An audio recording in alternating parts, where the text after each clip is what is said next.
Hello guys, welcome back to my YouTube channel पढ़ाई पूरी। आज हम लेके आए पीरियोडिक क्लासिफिकेशन ऑफ एलिमेंट्स का part two. So let's start with today's topic. आज हम पढ़ेंगे जॉन न्यूलैंड की classification. His full name is John Newland. ठीक है, इसने क्या दिया था? इसने लॉ ऑफ ऑक्टेव्स दिया था। In my previous video we discuss about Dobereiner law of triads को ट्राइड क्यों बोलते हैं? Because it has 3 elements in a group. उस ग्रुप का नाम क्या हुआ? ट्राइड, बिकॉज 3 एलिमेंट है। इसका नाम लॉ ऑफ ऑक्टेव्स क्यों पड़ा? Because after every 8th element the property of first and 8th element repeats. जैसे हमारे म्यूजिकल नोट्स होते हैं सा रे गा मा पा धा नी सा। अब देखो सा और ये जो 8th एलिमेंट सा, इन दोनों की प्रॉपर्टी रिपीट करेगी। इंग्लिश में कैसे बोलते हैं इसको? हम वेस्टर्न लोग, है ना। डो रे मी फा सो लाती, फिर देन अगेन डो रे मी फा सो लाती। तो डो और जो टी के बाद वापस डो आएगा, उनकी प्रॉपर्टी सेम करेंगे। जैसे सारे गामा पाधा नी फिर सा, तो सा प्रॉपर्टी रिपीट्स। एक एग्जांपल देखते हैं यहाँ पे। Hydrogen, lithium, beryllium, boron, carbon, nitrogen, oxygen, then fluorine. तो hydrogen and fluorine have the same chemical properties. Okay, अब देखो जॉन न्यूलैंड ने क्या बताया। अब इसके एक बार डेफिनेशन पढ़ लेते हैं। According to Newland law of octaves, when elements are arranged in order of increasing atomic masses, देखो हमारा डॉबरेनियर भी जो भी था वो भी किस पे था? एटॉमिक मास पे बेस था। एंड न्यूलैंड भी किस पे हमारे पास? एटॉमिक मास के बेस पे ही है। ओके, एंड मेंडलीव भी एटॉमिक मास के बेस पे ही होगा। ओके, तो वेरी इंपॉर्टेंट पॉइंट। उसने क्या करा? हर किसी एलिमेंट को इंक्रीजिंग एटॉमिक मासेस पे अरेंज किया। तो उसने क्या पाया? There is a repetition of the properties of every 8th element as compared to given element। मतलब जो भी एलिमेंट होगा उसका एवरी 8th एलिमेंट की प्रॉपर्टी सेम होगी। तो हम यदि बोले फर्स्ट जो एलिमेंट होगा उसकी प्रॉपर्टी 8 से सिमिलर होगी, सेकंड जो एलिमेंट होगा उसका 9 से सिमिलर होगी, एंड जो हमारे 9th लिख दिया मैंने 9th, है ना। एंड जो थर्ड की प्रॉपर्टी होगी हमारे 10 से सिमिलर होगी। मतलब फर्स्ट की 8 से, सेकंड की 9 से, एंड थर्ड की 10 से। ओके, तो ये बताया हमें किसने? न्यूलैंड लॉ ऑफ ऑक्टेव्स ने। तो वही लिखा हुआ है यहाँ पे, when elements are arranged in order of their increasing atomic masses there is a repetition of properties of every 8th element as compare to the given element. जो given element है उसका 8th एलिमेंट की property same रहेगी। अब देखो, अब हम discuss करते हैं लिमिटेशंस क्या थी न्यूलैंड की। मीन्स न्यूलैंड, जॉन न्यूलैंड की लिमिटेशंस क्या थी? लिमिटेशन को हम एनॉमलीज ही बोलते हैं। ओके, याद रखना, एनॉमलीज। ओके, मीन्स लिमिटेशंस, इसको हम लिमिटेशंस ही बोलते हैं। सो अब एक बार डिस्कस कर लेते हैं हम क्या न्यूलैंड के limitations mean anomalies.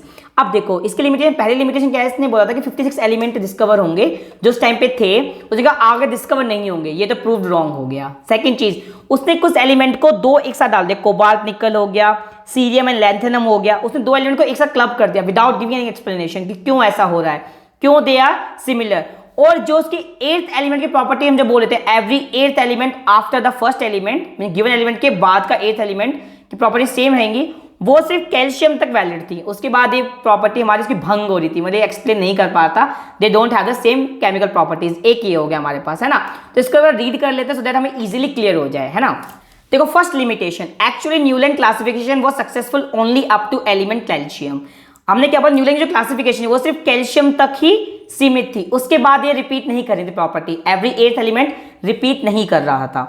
He placed 2 element in the same slot in a particular group. Newland can not offer any explanation for such arrangement. उसने क्या बोला? उसने 2 एलिमेंट को एक साथ क्लब करा हुआ था एक ग्रुप में, और वो उसका एक्सप्लेन नहीं दे पाए कि ऐसा क्यों हो रहा है ना। जैसे फॉर एग्जाम्पल कोबाल्ट एंड निकल, उसने दोनों को एक साथ क्लब करा हुआ था और ये एक्सप्लेन नहीं दे पाए कि why they are clubbing, means ऐसा क्यों हो रहा है कि प्रॉपर्टी उनकी सिमिलर है। इवन दो दूसरा cerium and lanthanum, SCNLA, cerium and lanthanum, इनकी भी वो शो नहीं कर पाया कि why they are put them in a same slot. ये एक्सप्लेन नहीं कर पाया था। और जैसे हम बोल रहे हैं after 8th element property was not successful. जैसे यहाँ पे प्रूफ देखो, जैसे क्लोरीन के बाद हमारा कोबाल्ट एंड निकल है, तो ये इनकी प्रॉपर्टी क्लोरीन से बिल्कुल मैच नहीं खा रही थी। Even though potassium and copper की, इनकी प्रॉपर्टी बिल्कुल ही मेल नहीं खा रही थी, सिर्फ कैल्शियम। दो पॉइंट समझ आ गए दोनों। Third point, Newland somehow thought that only 56 elements existed in nature and no more elements were likely to be discovered, but this belief ultimately proved to be wrong। उसने बोला कि 56 एलिमेंट ही हमारे nature में exist करेंगे, इसके बाद कोई element discover होगा ही नहीं। But he was wrong. इसके बाद में नोबल गैस भी हुई, काफी एलिमेंट डिस्कवर हुए, सो वो इस चीज के लिए रॉन्ग था। अब नेक्स्ट पॉइंट बोल, noble gas. Noble gas means helium, neon, argon, krypton, xenon and radon, these are the noble gases जो हमारी पीरियोडिक टेबल में आएंगी, मींस मॉडर्न पीरियोडिक टेबल में, सो डोंट वरी। तो जब वो गैस डिस्कवर हुई तो उनको वो अरेंज भी नहीं कर पाया। हाइड्रोजन के पास क्या आता है, हमारा हीलियम आता है, तो उसकी वजह से पूरा सा पैटर्न खराब हो गया, वो अरेंज नहीं कर पाया इन सब चीजों को, है ना। तो when noble gas elements were discovered at the later stage, their inclusion in the table disturb the entire arrangement. उसने ये बोला कि जैसे में नोबल गैस हमारी डिस्कवर्ड हुई, पहले तो उसका ये वाला फॉल्स हो गया, बिकॉज 56 एलिमेंट ही कहा था उसने, बट आगे और डिस्कवर हो गए जिनका नाम नोबल गैसेस पड़ा, उनको वो यहाँ पे अरेंज कर ही नहीं पाए इस टेबल के अंदर, है ना। तो ये भी उसका क्या लिमिटेशन होगी, मींस एनॉमलीज हो गई। अब देखो important point, Dobrynian triad also exists in the column of Newland classification of element based on the law of octave, example Lina-Key। देखो ये वाला, देखो Lina-Key, ये हमारा Dobrynian triad था, ट्रायड 1 था एल्कली वाला, तो ये हमारा कहां पे लाई करता है, न्यूलैंड के उसमें भी लाई करता है ना। तो ये इसका एक इंपॉर्टेंट चीज हो गया कि means Dobrynian triad is exist in Newland law of classification as well, means law of octaves में लॉ ऑफ ट्रायड भी एग्जिस्ट करता है। तो ये तुम्हारा इंपॉर्टेंट है, इवन दो ये 1 मार्कर में पूछ सकते हैं कि Dobrynian का हमारे इसमें लाई करता है, ट्रू होगा ये आंसर, ठीक है। डू रिमेंबर कौन सा वाला, Lina-Key। ओके, अब देखो, अब थोड़ा सा हम एक हल्का सा point just for remember, Newland का पता है इतना बड़ा नाम था, मींस इंग्लैंड में इसको एक अवार्ड भी दिया गया था जिसका नाम क्या था, डेवी मेडल। कौन सा में दिया था इसको Davy medal, let me write the name, that is Davy medal in 1887। इस ईयर में इसको सम्मानित किया गया था।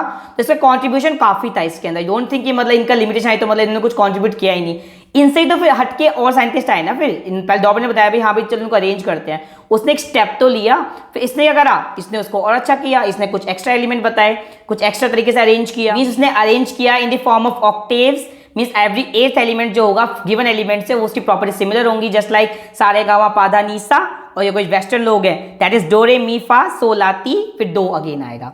ओके, अब देखो इसमें इंपॉर्टेंट क्वेश्चन तुम्हारे क्या बन सकते हैं। पहला क्वेश्चन, न्यूलैंड के हमारे पास लिमिटेशंस क्या आते हैं। सेकंड क्वेश्चन, Dobrynian ट्रायड हमारा एग्जिस्ट करता है न्यूलैंड के अंदर, यस और नो, करता है तो कौन सा करता है, ऐसे पूछ सकते हैं तुमसे क्वेश्चन। थर्ड, इस लॉ को स्टेट कर दो, इवन दो कुछ लिमिटेशन बताओ with their explanation as well, कि हाउ डू यू थिंक ये लिमिटेशन असली में है based on modern periodic table. तो in my next video we will discuss Mendeleev periodic table, जो एक इंपॉर्टेंट टॉपिक है, उससे तुम्हारा एक केस स्टडी आ सकता है, डैम श्योर वाली बात है ना। इस वीडियो के लिए इतना ही। इसमें हमने डिस्कस क्या किया, न्यूलैंड को हमने डिटेल में पढ़ा, law of octaves, Dobrynian triad से कैसा सा लिंक है उसका, एंड उसकी लिमिटेशंस क्या है डिटेल में पढ़ा, और कुछ हमने एक इंपॉर्टेंट चीज की उसको सम्मानित भी किया गया। He was an English scientist, okay, वो इंग्लिश साइंटिस्ट था। So that's it. So at last hashtag पढ़ाई पूरी, and don't forget to do 3 things, like, share, subscribe and 4th please do all 3, and thank you.